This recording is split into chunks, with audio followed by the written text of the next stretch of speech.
Akhirnya kita tiba pada pertemuan ke-10. Pertemuan ini merupakan pertemuan terakhir pada pembelajaran e-learning multimedia mata kuliah ilmu lingkungan. Topik yang akan saya bahas pada pertemuan terakhir ini adalah sumber daya hewan dan kegunaannya bagi manusia.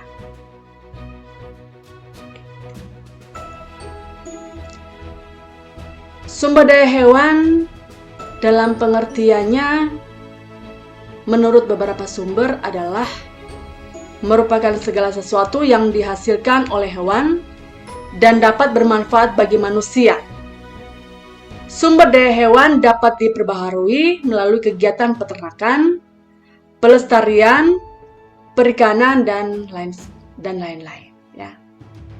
Nah, sumber daya ini dibagi menjadi dua jenis berdasarkan cara hidupnya, yaitu sumber daya alam yang berasal dari hewan liar dan sumber daya alam yang berasal dari hewan peliharaan. Nah, berdasarkan pemanfaatan hewan, ya, dibagi dua jenis, yaitu perikanan dan peternakan. Ya. Nah, kita lihat dari aspek perikanannya, ya. Nah, di sini perikanan merupakan sumber daya alam hayati yang sangat potensial di Indonesia. Nah, sumber daya perikanan ini merupakan sumber makanan bagi kehidupan manusia tentunya. Ikan sangat dibutuhkan sebagai sumber protein bagi manusia karena nilai gizinya yang sangat tinggi, ya. Jepang salah satu negara maju di Asia yang adalah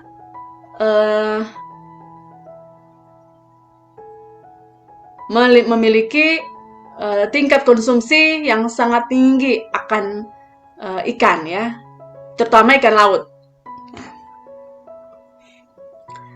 Pada sektor perikanan, ya, dilihat dari fungsi produknya, peternakan ini sebagai penyedia protein hewani yang penting bagi pertumbuhan dan perkembangan tubuh manusia. Sumber daya alam hewan dapat berupa hewan liar maupun hewan yang sudah dipelihara, ya. Nah, kita lihat hewan liar. Nah, hewan liar di sini merupakan hewan yang hidup dan berkembang di alam bebas, ya. Tidak dipelihara, jadi dia berkembang dengan bebas, dia bertumbuh dengan bebas karena di alam, ya. Dia bertumbuh di alam, ya, beradaptasi dengan alam, ya. Nah, hewan liar masih dikonsumsi sebagai sumber makanan oleh beberapa masyarakat yang hidup di pedalaman.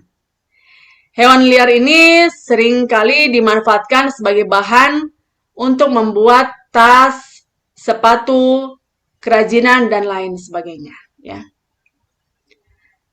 Ada beberapa jenis hewan liar yang dilindungi oleh pemerintah secara undang-undang karena ketersediaan atau populasinya semakin sedikit atau sudah terancam punah. Nah, penyebab dari keterancaman punahnya hewan liar ini adalah luas hutan yang semakin berkurang, sehingga habitatnya akan berpindah atau yang menjadi tempat hidupnya itu sudah tidak ada, ya.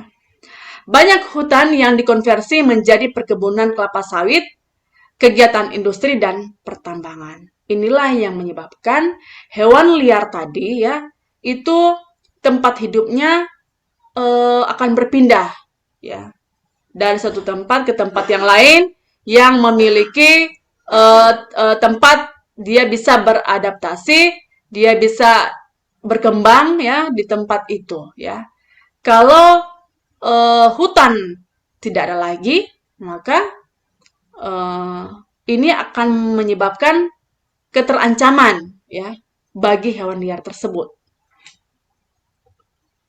Nah, contoh hewan liar adalah ada harimau ya, ada buaya, kemudian ada singa ya. Itu hewan liar. Ada juga monyet ya, monyet hitam ya. Jadi banyak contoh hewan liar yang lain ya. Kemudian yang kedua adalah hewan peliharaan. Nah, hewan peliharaan ini merupakan hewan yang dirawat dan dijinakkan oleh manusia. Ya, hewan peliharaan yang dapat menjadi penghasil sumber daya alam adalah hewan ternak. Nah, hewan ternak ini dipelihara ya dengan tujuan untuk dimanfaatkan sebagai sumber pangan, ya, sebagai sumber pangan.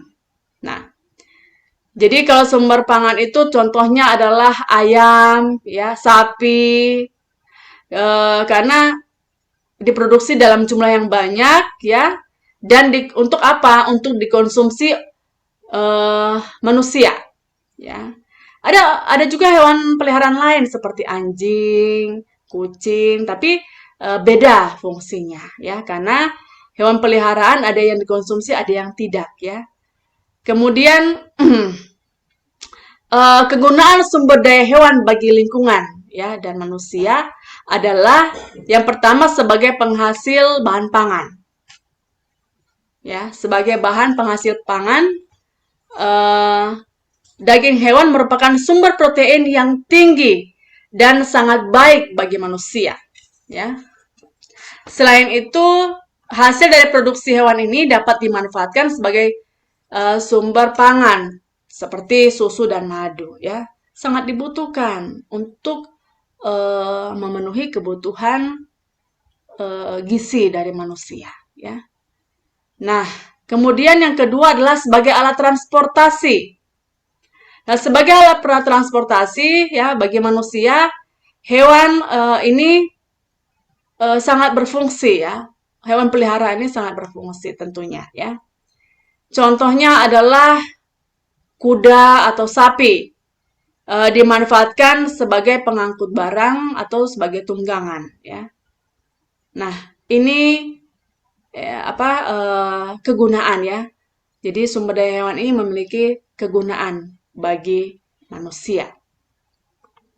Nah, jika dilihat dari sumber daya hewan yang ada, maka kita bisa tahu bahwa ternyata sumber protein dari hewani ini sangat penting untuk memenuhi kebutuhan manusia. Produksinya yang semakin banyak karena jumlah populasi untuk memenuhi kebutuhan manusia, karena jumlah populasi manusia semakin tinggi ya, semakin banyak ya.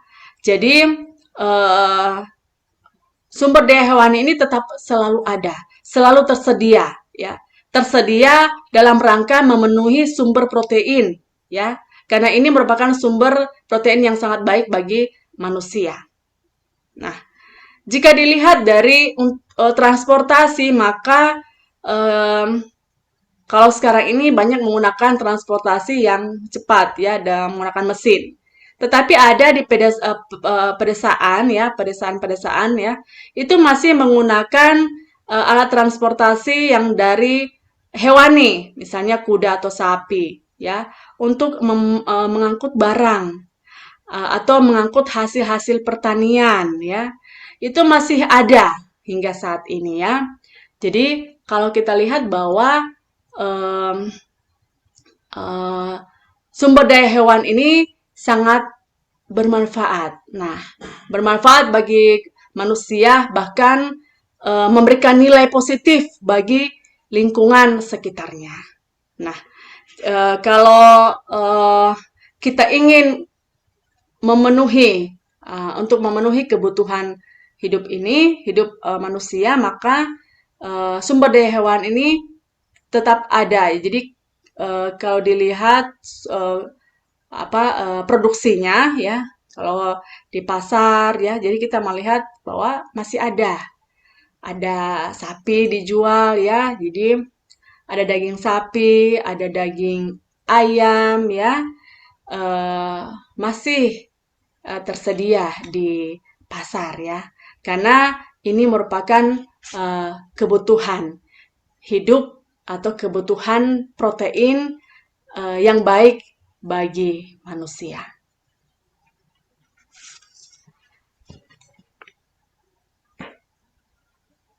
Demikian materi yang sudah saya sampaikan mengenai sumber daya alam yang dapat diperbaharui dan yang tidak dapat diperbaharui.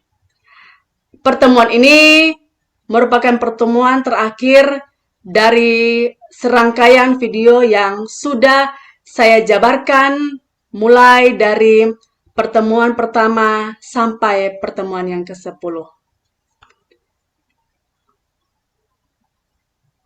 Terima kasih untuk segala perhatian dari adik-adik mahasiswa yang sudah menikmati, bahkan sudah melihat penjelasan dari pertemuan pertama sampai pertemuan ke-10 yang sudah saya jabarkan pada mata kuliah ilmu lingkungan ini. Saya juga menyampaikan terima kasih yang sebesar-besarnya kepada Universitas Samratulangi Manado melalui LP3, Lembaga Pembinaan dan Pengembangan Pembelajaran yang sudah mendanai pembelajaran e-learning multimedia mata kuliah ilmu lingkungan ini. Sampai bertemu kembali pada pembelajaran selanjutnya.